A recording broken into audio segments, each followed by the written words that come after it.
Muy bien, pues disfrutando de esta gran cantante. Qué maravilla, una vez más coincidiendo con David Ramos Castro, la poesía, el francés, Víctor Hugo. ¿Qué tal? ¿Cómo estás? Bienvenido a la radio pública.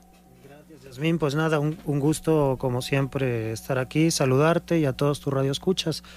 Y bueno, Víctor Hugo tenía una frase que a mí se me ha grabado y que yo siento también ya muy mía. Víctor Hugo decía, con respecto a la tristeza, que hoy tiene muy mala prensa, decía: la alegría de estar triste. Y a mí eso me parece una de las mejores definiciones del romanticismo. Y Víctor Hugo, que casi ocupa todo un siglo, pues pudo permitirse el lujo de ser romántico, realista, poeta, novelista, en fin, un grande. Uh-huh. Bueno, y el día de hoy, además de que siempre nos gusta hablar de temas que vinculan con el arte, con la poesía, con el pensamiento, también con el ámbito de estudio, lo que te ha traído precisamente a México. Y para ello me da mucho gusto saludar al doctor Oliver Kozlarek, quien, bueno, hoy nos platica del nacimiento del Departamento de Filosofía de la Cultura y Filosofía Social del Instituto de Investigaciones Filosóficas Luis Villoro de la Universidad Michoacana. ¿Cómo estás, doctor? Bienvenido. Muy bien, muchas gracias por este espacio. Y sí, en efecto, sé que nosotros en la Universidad Michoacana, en el Instituto de Investigaciones Filosóficas, creamos un instituto, un departamento nuevo que tiene un título bastante largo: Filosofía de la Cultura, Filosofía Social. Y pues arrancamos apenas las actividades en el interior, digamos, del departamento. El departamento tiene 3 líneas de investigación. Una línea es justamente, digamos, esas transformaciones hacia el mundo multipolar, del cual hablan actualmente sobre todo los científicos políticos, los internacionalistas, etcétera. Pero yo creo que también puede ser un tema importante para la filosofía, las humanidades. Y hay 2 otras líneas. Una tiene que ver con la digitalización y la inteligencia artificial. También lo queremos ver desde, digamos, nuestra competencia, desde nuestro campo de competencia, que es la filosofía, las humanidades otra vez, las ciencias sociales. La tercera línea tiene que ver con la pregunta: ¿en qué tipo de colectividades vivimos? ¿Cómo podemos llamar a estas colectividades? Todavía podemos hablar de sociedades, de comunidades, del pueblo, ¿no? Como en el discurso político se dice mucho actualmente. Entonces yo creo que lo que tenemos... Suena más políticamente correcto, ¿no? Lo que pasa es que esa es la pregunta, ¿no? O sea, que políticamente correcta puede ser una cosa, pero académicamente correcta puede ser otra, ¿no? Entonces lo que nosotros tratamos de hacer es justamente ver desde una perspectiva más académica o científica cuáles son los conceptos que se aplican, ¿no? Y justamente estamos ahora aquí para anunciar uno de los primeros eventos, de las primeras actividades en el marco, digamos, del nuevo departamento, que es justamente el conversatorio que mañana vamos a tener a las 10 de la mañana con el doctor Claudio Lomnitz, que es un antropólogo reconocido. Muy reconocido, ¿no? Muy reconocido, sí, que tiene su plaza académica ahora en la Universidad de Columbia en Nueva York, pero que es muy conocido obviamente en México porque aquí publica mucho y tiene temas que se relacionan efectivamente con la realidad de México, ¿no? También la violencia, ¿no? David Ramos, que es un tema que a ti te importa, las ciudades atravesadas, pues no solo por estos conceptos turísticos, sino también por la antropología social, por los fenómenos que evidentemente incluso ahora temprano nos despertábamos con la noticia de un presunto ataque cibernético en España, en Portugal y bueno, el apagón, como se le ha llamado desde hace algunas horas allá en Europa. Pues sí, desgraciadamente es un tema del que no nos gustaría hablar, pero no veo la manera de cómo podamos escapar de él, ¿no? Y precisamente creo que no es que sea interesante, es urgente replantear todos estos problemas sobre los nuevos escenarios en los que se sitúan. El doctor Oliver pues está hablando ahora del mundo multipolar, ¿sí? Yo creo que, guste o no, es algo que tenemos ya encima de la mesa y, como bien dices, lo que está pasando en Europa, esta especie de peripecia en la que estamos viviendo, dramática, esperemos que no se torne trágica, en la que un continente que hasta hace poco se creía muy bien instalado en la posición internacional y demás, ahora se encuentra inerme, fragilizado y ante la realidad, ¿no?, de lo que algunos ya veníamos viendo desde hace años, pero no era políticamente correcto decirlo, justamente. Entonces, efectivamente, la violencia, tú hablas de la violencia en la ciudad, que es, como ya saben los radioescuchas también que me han escuchado aquí hablando del motivo de mi investigación aquí en México, es la ciudad. Bueno, las ciudades son grandes observatorios hoy, escenarios para ver esta violencia que por otro lado trasciende las ciudades. En México lo sabemos muy bien, ¿no? Bueno, pues vamos a hacer una pausa. Hoy tenemos dos invitados muy puntillosos, importantes para seguir abriendo. Estamos de regreso y ¿qué les parece si escuchamos nuevamente la selección musical en lo que seguimos aquí con nuestros invitados que mañana a las 10 de la mañana tendrán este conversatorio virtual, ¿verdad, David? Bueno, para los que quieran acercarse físicamente, estaremos en el auditorio del Instituto de Investigaciones Filosóficas, ahí en Ciudad Universitaria. Estaremos el doctor Oliver y yo. Desgraciadamente en esta ocasión el doctor Claudio Lobnitz pues, nos acompañará virtualmente desde la Universidad de Columbia en Nueva York. Y para aquellos que no puedan acudir al instituto, pues podrán seguirnos a través del canal del instituto que tienen Facebook y YouTube. Va. Bueno, vamos a escuchar un poco de música y regresamos para ver qué mecanismos tendrá este nuevo departamento, lo cual me parece muy importante, doctor Kozlarek, el hecho de que se siga pensando cómo vincular no solo entre académicos, sino hacia afuera, ¿no? La filosofía, la antropología social tienen que salir y hay maneras. Yo creo que después de la pandemia también quedó demostrado que esta virtualidad muchas veces es muy eficiente, es muy funcional. Vamos a ver qué tal sucede el día de mañana, pero por lo pronto que se han dado al seno del Instituto de Investigaciones Filosóficas y que por supuesto es importante, doctor Kozlarek, abrirlas a los ciudadanos de a pie, ¿no? ¿Cómo podemos hablar de temas que de repente parecen para la gente muy ajenos y que no son otra cosa que lo que nos pone de frente la realidad en México y el mundo? Sí, exactamente, ¿no? Yo creo que la filosofía siempre tiene este problema de estar un poco alejada de las realidades, o aparentemente, ¿no?, alejada de las realidades.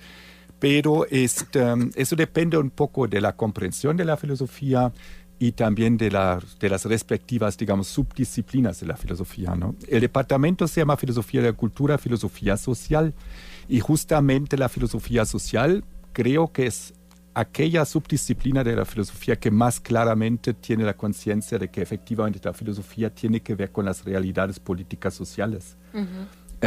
Entonces, lo que nosotros tratamos de fomentar es justamente esta vinculación, ¿no? La reflexión filosófica, es decir, teórica, conceptual, pero vinculada siempre con las realidades sociales, ¿no?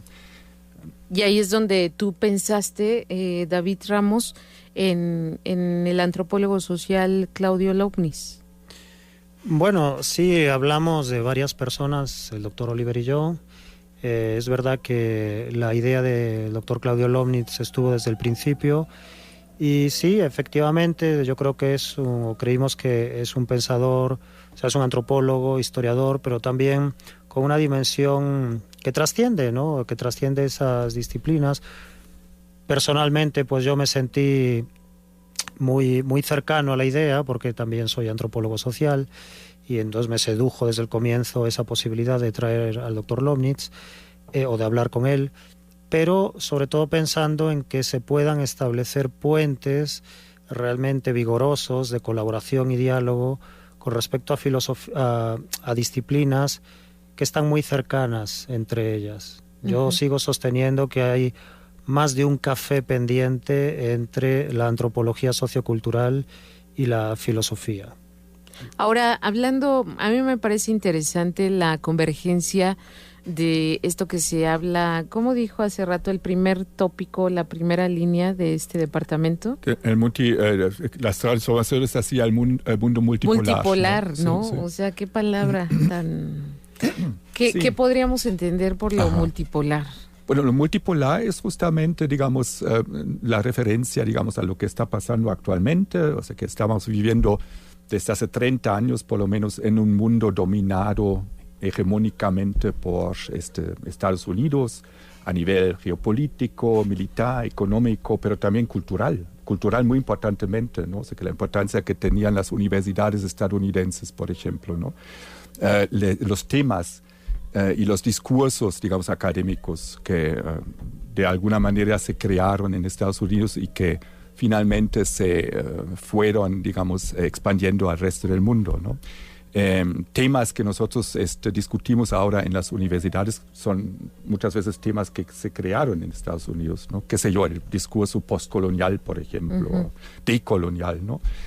Y ese tipo de temas. Entonces, hay que ver que esta hegemonía de Estados Unidos que existía durante los últimos 30 años está llegando a su fin, ¿no? Tanto en lo económico, en lo geopolítico, en lo militar también, ¿no? Entonces hay como de repente otros centros en el mundo que adquieren más importancia, ¿no? O sea, que el conflicto con Rusia, por ejemplo, indica esto, ¿no? Rusia no es solamente un país, digamos, gobernado por un villano, sino es a final de cuentas una amenaza para esta hegemonía occidental centrada en Estados Unidos, ¿no? Lo mismo pasa con China.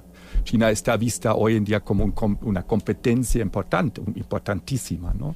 Entonces, a partir de ahí se generan conflictos, pero desde una perspectiva, digamos, filosófica, cultural, la pregunta es ¿qué impacto va a tener esto, ¿no?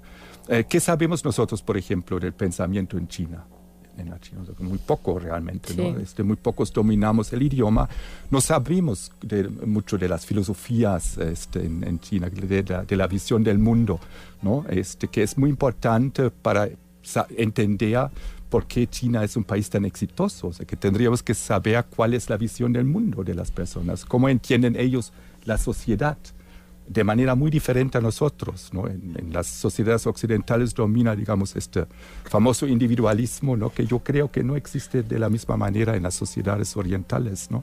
Entonces, esos son temas que yo creo que son muy importantes y yo creo que tendríamos que entender esto porque estamos viviendo en un mundo en el cual efectivamente, digamos, China tiene muchísima influencia sobre nosotros a través de la economía, pero también a través de la política, etcétera, ¿no?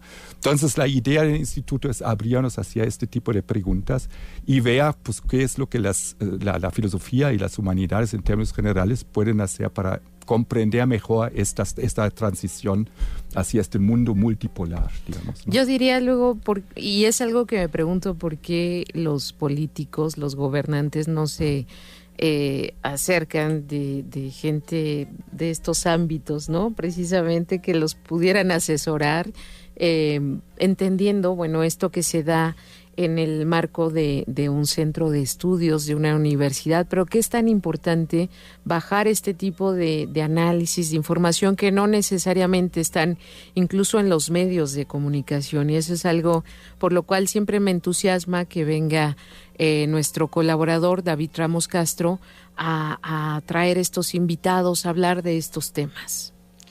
Pues sí, yo creo, Yasmín, que básicamente quizás la razón principal es que los tiempos son distintos. No me refiero a los tiempos como la época, sino los tiempos del cronómetro, del reloj. Es decir, los políticos no tienen el mismo tiempo ni la misma concepción de la temporalidad que los novelistas, por ejemplo, o los filósofos, o los antropólogos. Tú piensas, por ejemplo, un antropólogo y el trabajo de campo. Yo estoy aquí, ya vengo aquí desde hace 5 años, me voy impregnando muy lentamente de cosas. Desisto de entender el laberinto mexicano o cualquier otro laberinto, pero sé más cosas de las que sabía hace 5 años. Pero supone venir al país, estar con mucha gente, dejarse retar por ideas que no eran las tuyas. Es un proceso muy lento, muy rico, pero muy lento. Ese proceso no lo tiene un político. y desgraciadamente no lo tiene generalmente la comunicación mediática como hoy está entendido. Por eso a mí me gusta mucho venir a la radio, donde ya de entrada prescindimos de la imagen impuesta por las tecnologías de la imagen y tenemos una voz. Pero el tiempo también es distinto. Entonces, yo creo, también estoy de acuerdo contigo, que efectivamente hace falta volver a escuchar. Mira, estamos en un momento crítico, francamente crítico. A mí a veces me dicen que soy pesimista. Yo no soy pesimista, yo soy gramsciano. Gramsci, bueno, la frase no es de Gramsci, es de Romain Rolland, fundador, por cierto, de la Cruz Roja, pero Gramsci la recoge, la retoma. Decía, hay que ser pesimista de la razón, optimista de la voluntad. Yo soy optimista de la voluntad, por eso estoy aquí, pero muy pesimista de la razón, porque vivimos en la sin razón. Claro. Pero a lo que voy es a que vivimos un momento crítico y realmente es necesario recordar que el pensamiento se eleva, se reivindica justamente y se justifica en momentos terribles, no en momentos donde estamos todos, como diríamos, de fiesta. Y ahora parece que el pensamiento no viene a cuento porque no es útil. No, yo discrepo profundamente. Es más necesario que nunca, precisamente porque volvemos a vivir tiempos, como diría Hannah Arendt, muy oscuros. Wow, pues muchas citas, muchos referentes, ¿no? Que habría que leer y que habría que contraponer a esto que estamos viviendo, porque no se nos olvida que sí, pues como decía el doctor Kozlarek, muchas veces nos pensamos en lo individual, pero ¿cuándo hacemos ese cambio a lo colectivo? Vamos a leer también a ti, ¿no, doctor?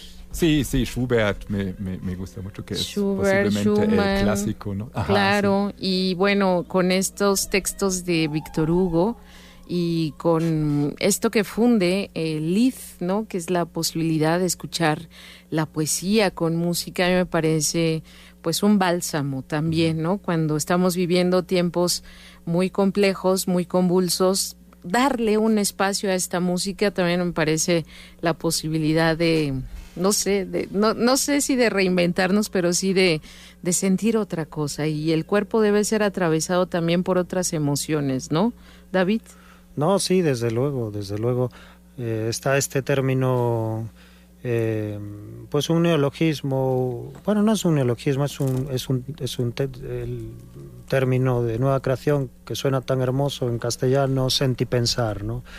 Pero que coincide con incluso lo que ya nos han ido contando algunos científicos desde la neurociencia, que también hoy uno está un poco harto de que todo pase por la neurociencia, pero se han dicho y se nos han descubierto grandes cosas, por ejemplo, que no hay una razón que no pase por la emoción.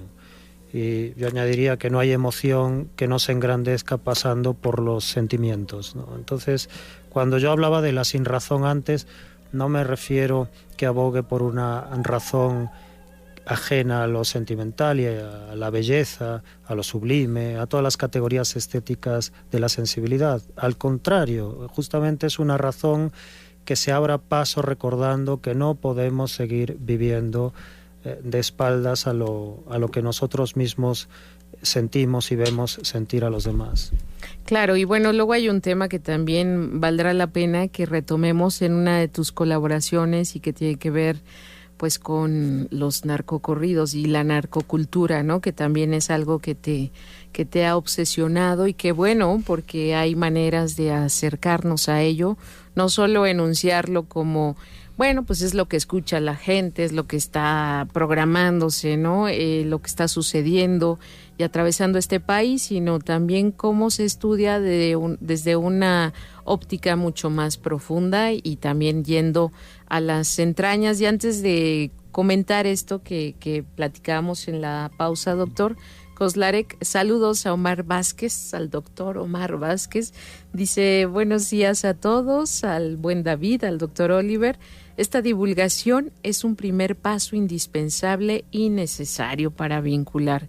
Y es lo que decíamos también, porque ahora mismo en su cabeza, doctor, está la posibilidad de algún diplomado, de cómo realmente este primer paso puede articular otras experiencias, otras acciones que no solo decíamos, integre pues a los doctores y a los académicos, sino que vaya mucho más allá de eso. Sí, lo que pasa es que para empezar, o sea, que esto de los doctores y los académicos no lo veo tanto como realmente un grupo, digamos, de privilegiados, elitistas, ¿no? Yo creo que eso es importante también decirlo, ¿no? O sea, que sino que es a final de cuentas un grupo de profesionistas, de profesionales, digamos, que tienen el tiempo para dedicarse, digamos, a ese tipo de preguntas, ¿no? Obviamente que es un privilegio, ¿no? Tener este tiempo, pero yo creo que pues para contrarrestar un poquito esto, lo que está mucho en el discurso público ahora en todo el mundo, ¿no? De que los académicos a final de cuentas no sirven para nada y se tienen que vincular, digamos, con la sociedad y con las cosas reales, ¿no? Ahí se puede decir un montón de cosas, ¿no? Una de las primeras cosas sería que el trabajo académico consiste no solamente en escribir libros y textos y estar encerrado en un cubículo, sino también en dar clases. Y dar clases es obviamente una práctica social por excelencia, ¿no? Entonces la vinculación con la sociedad empieza justamente allá, ¿no? Pero bueno, pero yo creo que también sí estoy consciente también, y yo creo que con toda la razón se insiste una y otra vez en esto, en la necesidad, digamos, de que los contenidos de lo que realmente producimos se da a conocer también, digamos, a un público más amplio, ¿no? La pregunta siempre es cómo se puede hacer esto, porque muchas veces son cosas complejas, ¿no? Pero yo creo que a través de diplomados que nosotros en la Facultad de Filosofía y también en el Instituto estamos organizando ya toda una tradición de hacer esto, ¿no? Ahora, lo que tú decías, lo que está en mi cabeza es organizar un diplomado justamente, digamos, para comunicadores. Porque yo creo que justamente porque los comunicadores, la gente que trabaja en esos medios, tiene cada vez menos tiempo. Entonces yo creo que sería también importante que tal vez desde la academia nosotros podemos preparar, digamos, ideas y herramientas para que los propios comunicadores también puedan ver, claro, digamos, la realidad desde otros prismas, desde otros filtros conceptuales, ¿no? Entonces, estamos trabajando en esto, todavía no es un hecho, pero yo creo que pronto les vamos a poder avisar que... Qué emoción, nos apuntamos, ¿no, Magali? Sí, ojalá seguro. Que eso estaría muy bien. Sí, ahí estamos, ya estamos dos. Perfecto, ya. Y bueno, David, regresando a la invitación que no solo es para la comunidad de filosofía, sino para cualquier persona interesada, ¿qué podrán escuchar mañana? ¿Qué hay del tema que se va a abordar a través de este conversatorio con Claudio Lovnis?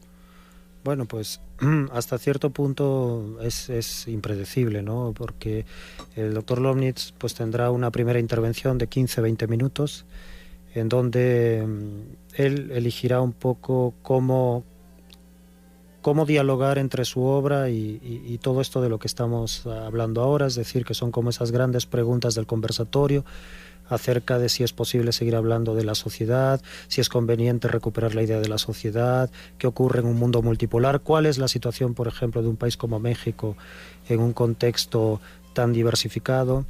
Entonces, lo que nosotros le hemos propuesto al doctor Lovnis es precisamente, a partir de su trabajo tan dilatado ya en el tiempo y tan rico,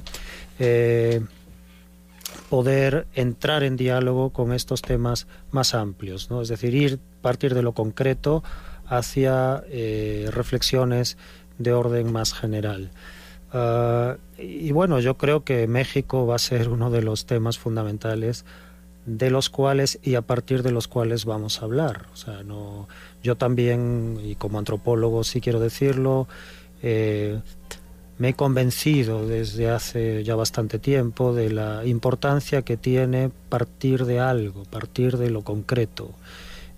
No para quedarse en lo concreto, al contrario, ahí discrepo de algunos colegas que se quedan en lo singular, en lo específico y al final convierten algo interesante en una simple anécdota. Pero sí, tampoco para empezar, digamos, la casa por el tejado, ¿no? Entonces yo creo que justamente la figura del doctor Lovnis ofrece un caso muy, muy interesante y fértil para poder hacer ambas cosas, porque desde luego leyendo sus obras, aquí el doctor Oliver ha sacado las dos últimas ahora aquí encima de la mesa, El tejido social rasgado y Por una teología política del crimen organizado, que ya el título augura desde luego un tema muy, muy denso, complejo, pero un tratamiento muy original. Pues a partir de esos temas, pues evidentemente nos encaminamos a hablar de la situación en el mundo, de la violencia, y de la violencia también entendida en este sentido de la multipolaridad. También hay una multipolaridad de la violencia. No todas las violencias tienen los mismos rasgos expresivos, lo cual no quiere decir que no sean violencias. Entonces esto también creo que es importante, y mañana yo creo que tendremos tiempo para abordarlo, para salir justamente, Yasmín, de algo que también decías. Yo, por ejemplo, estoy muy en contra del concepto de narcocultura. Ya he dicho alguna vez esto aquí, pero ¿por qué? Porque estoy en contra de que se aplique alegremente el concepto de cultura a cualquier cosa, porque al final uno no entiende nada. No entiende ni qué es la cultura, pero tampoco entiende qué es lo narco, o qué es el crimen organizado, o cuáles son los crímenes organizados, etcétera. O cuál es la violencia organizada, como dice un autor que lo distingue del crimen organizado. Yo creo que estamos viviendo en una violencia organizada, sin necesidad de partir del crimen, por ejemplo, ¿no? Entonces nada de eso se entiende, pero ni siquiera tenemos la sensación de que haya algo que entender si simplemente te ponen una etiqueta y te dicen esto es narcocultura. Bueno, pues muy bien. Entonces yo creo que de todo eso vamos a tener tiempo de hablar mañana.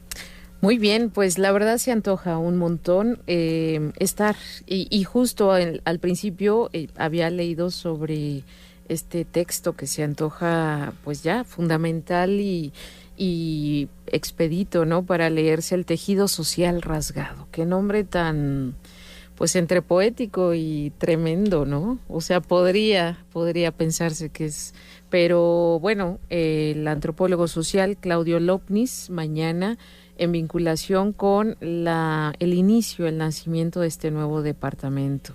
¿Algo más que nos quieras compartir, doctor Kozlarek? Pues nada más que sí, ojalá que tengan tiempo para acompañarnos. Ahí está la transmisión a través de YouTube y yo creo que también Facebook, ¿no? Ahí todos pueden acceder a esto a través de la página del instituto, ¿no?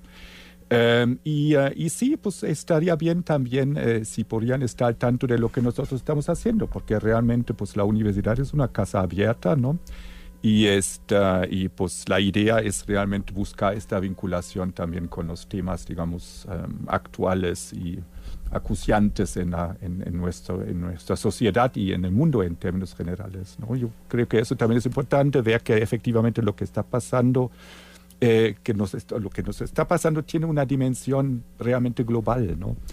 Entonces, pues ahí vamos a estar. Muy bien. David Ramos Castro. Pues sí, lo mismo, porque a veces también se queja la gente, y no digo que sin razón, pero a veces se quejan de que las universidades, las instituciones educativas no hacen nada para acercarse a la sociedad. Yo también pregunto qué hace esa sociedad para acercarse a la universidad. O sea, pues nosotros estamos ahora mismo en un momento muy fértil. Yo particularmente, tú lo sabes bien, Yasmín, en este país estoy siempre con ganas de organizar cosas. Todavía es algo que tiene este país y que tiene este continente, a diferencia de la vieja y cansada Europa.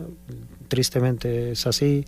Entonces se pueden organizar cosas, pero no siempre uno tiene la respuesta tampoco que esperaría. Entonces también eso es muy cómodo, ¿no? Y eso pasa también a nivel político. Nos quejamos, pero luego uno, ¿qué hace, no? ¿Qué Claro. hace? Y pensar, yo quiero acabar con esto, es estar haciendo ya algo. O sea, esta especie de ataque al pensamiento, ataque sistemático, como algo, como decía el doctor Kozlarek, inútil, bueno, en fin, pues ese tipo de ideología nos ha traído, entre otras cosas, a situaciones tan deplorables como en las que nos encontramos, ¿verdad? Entonces yo diría que no, pensar es ya hacer algo, y escribir es hacer mucho, en fin, y bueno, o sea, no todo pasa por la militancia tampoco.